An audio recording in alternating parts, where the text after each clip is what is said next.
Books make you hope. Books make you dream. Books make you laugh. Books make you scream.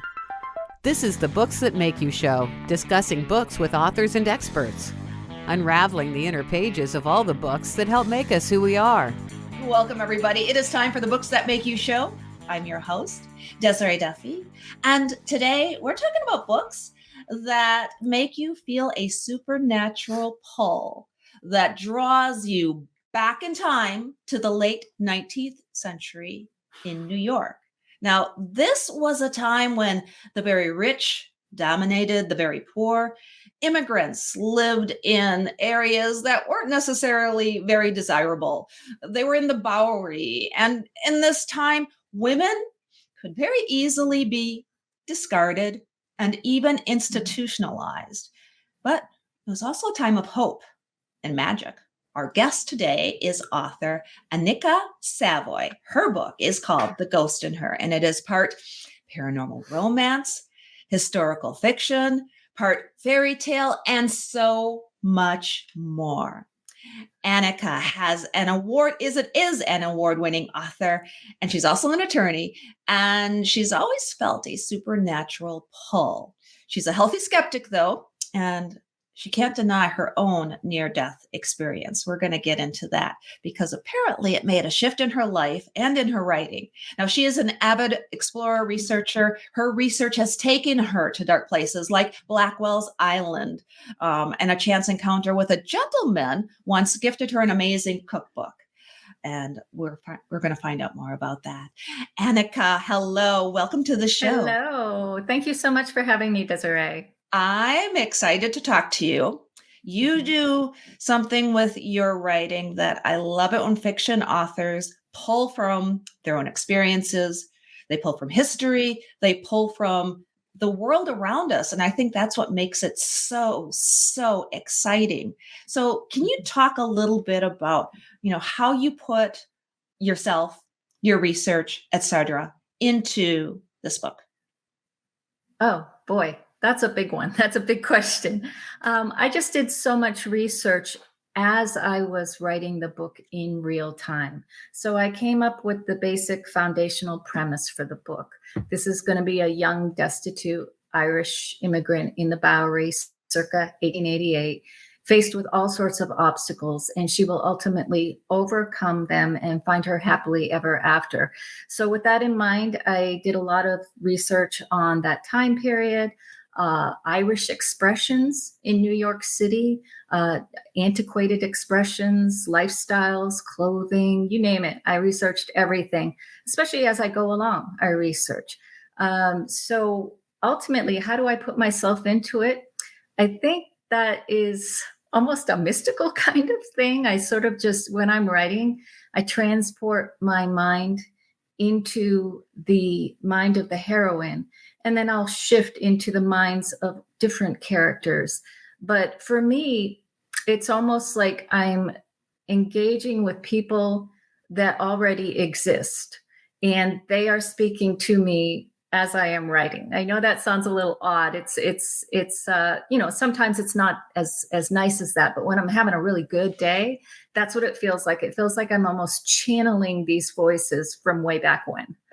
Anika, I hear so many authors that say something very similar. Yeah. So I don't think it's odd. And whether you're tapping into something or it's coming from within, it's a thing. It's there. It is. And it's energizing. And it just fills me with so much purpose when I'm doing it, to the point when I was younger, I used to wonder, how do people live with purpose when they're not writers? Because for me, this is the main purpose in my life. And this is the main thing that brings me joy and satisfaction, is writing. And you bring that joy and satisfaction to your readers as well. It's definitely passed on. Now, The Ghost in Her is the first book in the Ungilded series, and it has a lot of really powerful themes. One of them is just, you talk about this involuntary commitment and how that was a thing for women during this time. You want to talk about that? Oh, yeah. I mean, it's been a thing for women throughout history. but especially at the turn of the century with so many immigrants in New York City.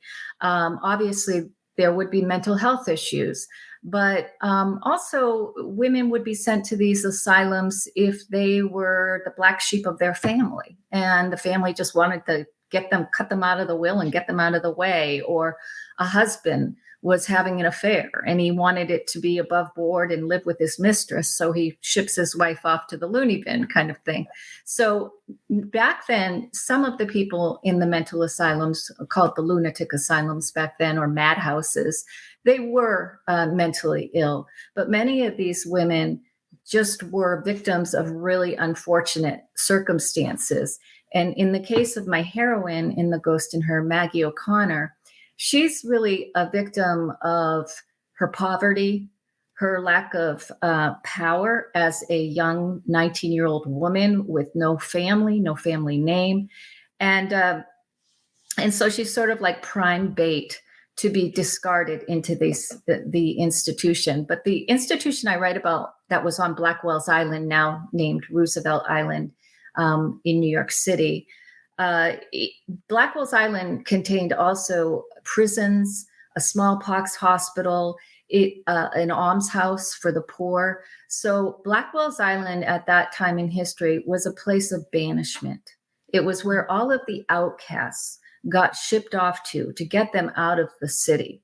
So if anyone had any kind of a checkered past or whatever, they would be vulnerable, women and men included. But women, of course, were particularly vulnerable. And the other thing is the alienists at that time, which we now know to be psychiatrists, but they were called alienists. They really had a lot of quackery in their thinking. They had a lot of medieval terminology and ideas that were totally anecdotal, and many of them were based on fears, especially fears that men had about women. So if a woman was nervous, or probably what we would say now, having an anxiety attack or had an anxiety disorder or PTSD or something like that, instead they would be labeled with hysteria, which would be related to their female parts, their uterus. And so these alienists would kind of have this sexualized objectification of the woman and what she was going through. And so women who were really struggling, whether it was with physical or mental illness, would be typecast into these really degrading categories that were defined by male alienists. Yeah, it's fascinating. Now, you're touching on several things I want to dig into a little bit more. One is the class disparity, but first, since you brought up Blackwell's Island, and it is renamed and it's much different nowadays, but you went there and researched it. Yeah. You were there in person.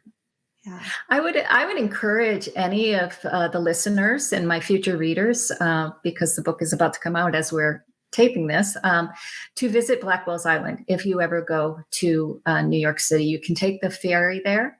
And it's so different from New York City, of course, because it's a very pastoral, serene setting. Now it's called Roosevelt Island, and there's a statue of FDR and a little museum about his visits there and when the island was named after him.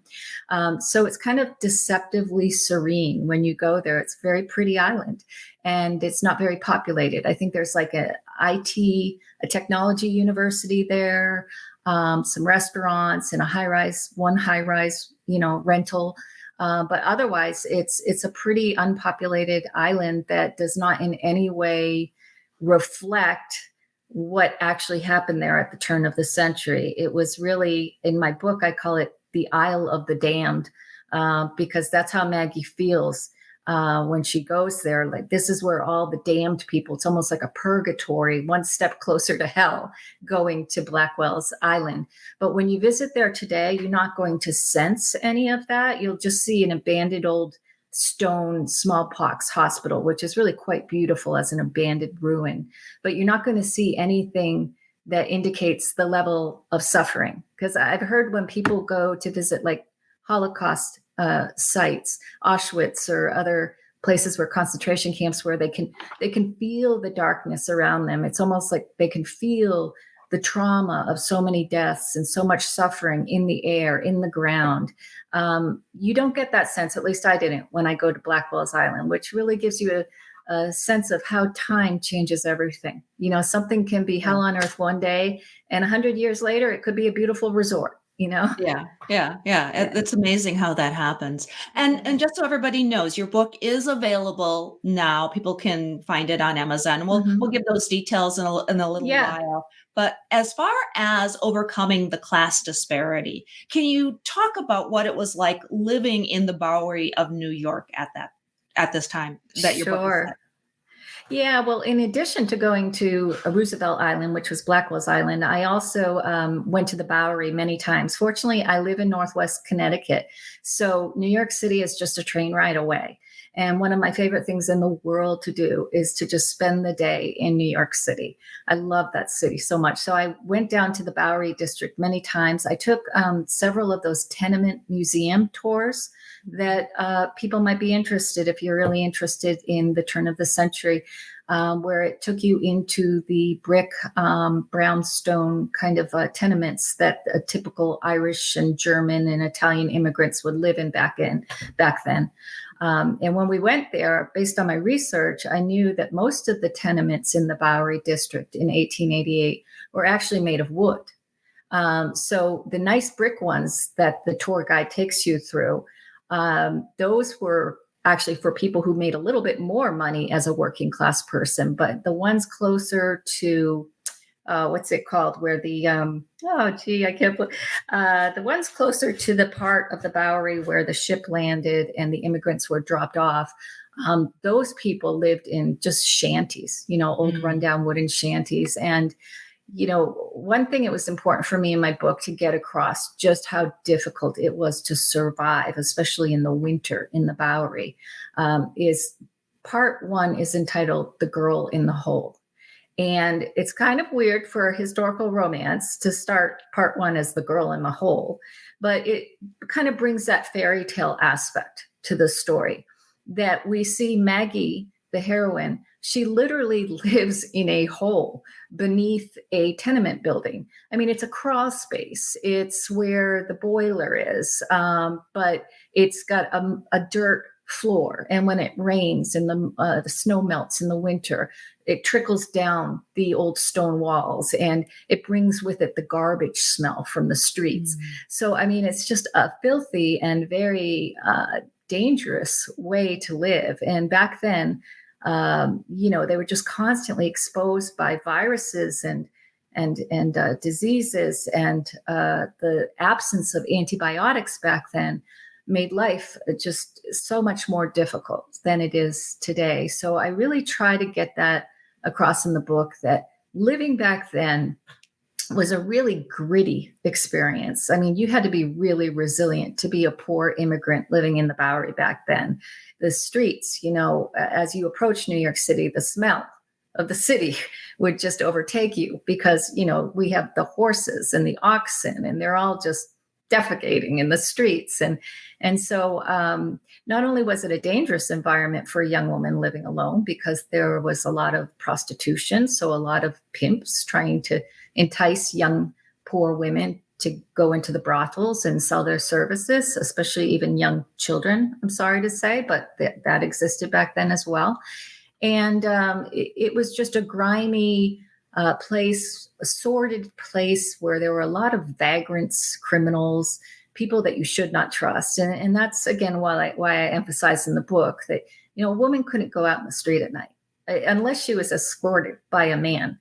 And hopefully the man was big and strong because, women couldn't go to a restaurant alone or with a girlfriend. Yeah. You couldn't go to a restaurant with your friends unless it was a upscale little tea room where you play bridge in Manhattan. But, so it was just a really hard scrabble life. And I tried to get that across in the book, just the feeling of Maggie always being so cold. She's always cold and she's always hungry. It's hard to find food.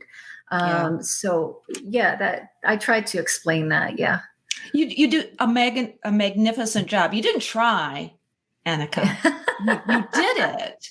Reading your book is a visceral experience, and you feel you are right there with Maggie in this environment. But what I love too is you have magic in your book, a little bit of Yes. fairy tale. Can you tell us a Uh-huh. little bit about some of those paranormal elements?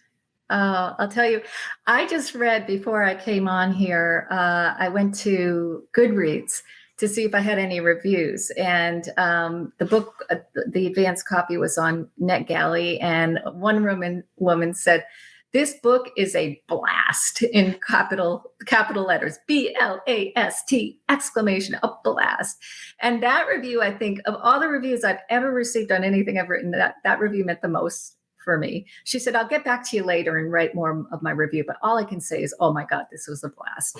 And I love that because when I explore all the magical elements of the story, when I write about the ghosts and the witches, you can see when I'm writing about the La Fontaine ghost family, they're all ghosts. But I try to write it with whimsy, with sort of tongue in cheek. I find that whenever I get into that supernatural realm, I can really widen my creativity. I can imagine things that would never happen between other human beings, and I can just let my imagination go. And I just love writing those scenes about portals and going the ground into mysterious underground lands, fairies. Oh, I love fairies. I love the concept of fairies circling around your head and putting little messages in your ear, trying to tell you something, almost like little miniature angels. And it's kind of cool for me to think that even though Maggie has this really hard life and she's totally alone in this world before she meets the hero and falls in love, that at least she has these ghosts and these fairies circling around her, sort of like they've circled the wagons around her. And I love that concept because I think many of us want to feel that way. Like, I'm not alone in this world. There are angels or saints or people I've lost that can still speak to me through the other realm, and it gives you a sense of comfort and hope, knowing that there are these other entities who are in it with you. Yes, there are some demons, the demon dogs, and that are fighting against Maggie. But for the most part, the vast majority of the spiritual entities in this book are like cheering her on 100%. Why does every story have an HEA in your opinion? That's what we want as human beings. We always want to hope, no matter how desperate the circumstance, we want to maintain our faith. And I think that's why my all-time favorite movie, rivaling The Godfather and Shawshank Redemption, my absolute favorite movie is It's a Wonderful Life. Mm-hmm. And when you think about it, It's a Wonderful Life, it's a little bit like The Ghost in Her, in that, it's a traditional love story and a mythological hero story, but it's also, it just gives people hope in the end that everything will be okay. And so I think we all yearn for that. We yearn to read stories where that happens. In my stories, I hold true to this concept of the arc of the story, where you start off with the main character. The main character is presented with obstacles. In the case of romance, the couple is often together presented with the obstacles. Mm-hmm. And then they find a way to overcome those obstacles. And that's the arc of, I would say, 95% of all stories. Even the nonfiction I write, I stick to that same arc. Who am I writing about? What are the obstacles facing them? And how did they overcome those obstacles? I love that your comp titles, you hear this book is this and that. I love that yours is It's a Wonderful Life meets The Shawshank Redemption meets The Godfather. Right? Because, I'm going to tell you something about myself. And it's that I am addicted to movies and TV series. Like, every night I'm watching 3 hours of whatever popular series is out there, whatever popular movies out there on all the different, venues now, Amazon, Netflix, da, da, da. And I love sci-fi. I love horror. Oh, I'm a big fan of horror movies. I love dark cinema. But I also, I mean, I just love all stories. If it's a good story, I'm there. And so I really feel privileged that I can actually partake in the creative process and give stories to readers, because I know how much life they give me. I mean, I can't imagine my life without stories, without watching them every night, without listening to them on Audible. And I think we all learned that even more so during COVID. It's like, wow, this is so drab. This is so depressing. But thank God I have that Netflix series, Midnight Mass. That's keeping me alive right now. Right. You know what I mean? And I love Midnight Mass. It was awesome. I love Midnight Mass. It was right up my alley. And the thing is, that's what I tried to do on a daily basis when I wrote The Ghost in Her, because it was during the pandemic. And I, like most Americans, I was really bummed out and depressed and bored. And I just wanted to slip away, like Calgon, take me away. I just wanted to slip into a story and just lose myself in it. And I hope that in doing that as the author, that experience will be what the reader has as well. Wow, I just slipped away from reality and entered this crazy world for a few days, and it just enriched me. Yeah. And your books too, or this book, I should say in particular, yes, it is a paranormal romance, but again, you're weaving so much richness into it. It is, I can see this. This needs to be on Netflix or Hulu. This entire series has so many elements. So if you're a fan of historical fiction, if you're a fan of, magic, paranormal, supernatural elements, fantasy, fairy tales, it's all there, just delivered so eloquently. Yeah. Now I'm going to shift and ask you about your own personal paranormal journey, because there's some stuff that's happened to you that kind of brought you to where you are. Can you tell us about that? Yeah. Well, I always kind of had a general faith. I grew up Catholic, so every Sunday the family went to Mass. I don't go to Mass anymore. Maybe once or twice a year I'll go to Mass. But we were a Catholic family in that way. And so I had that instilled in me. But I really didn't give it too much thought, to be honest. And at the age of 17, I was riding my bike to work one summer just before I went to college, and I was hit by a car. And it was a very serious accident. And when my bike met the car, I flew up in the air and fell on the hood, and then flew up again and fell on the ground. And during that experience, all that I remember was that I see most people, when they try to describe their near-death experiences, they can't, because it transcends words. So everything you say doesn't seem to give it justice. The word seems too small or not appropriate. But if I could best define it, it felt like my soul left my body and there was no time. That's what intrigued me the most about the experience, is that time stopped and I was in this timeless realm. So you'd say, well, how long did the near-death experience last for? 1 minute, 10 seconds. It felt like it lasted for eternity because there was no time. So there was kind of a static buzzing in my ear, and I felt such overwhelming peace. Like I've never felt that level of calm.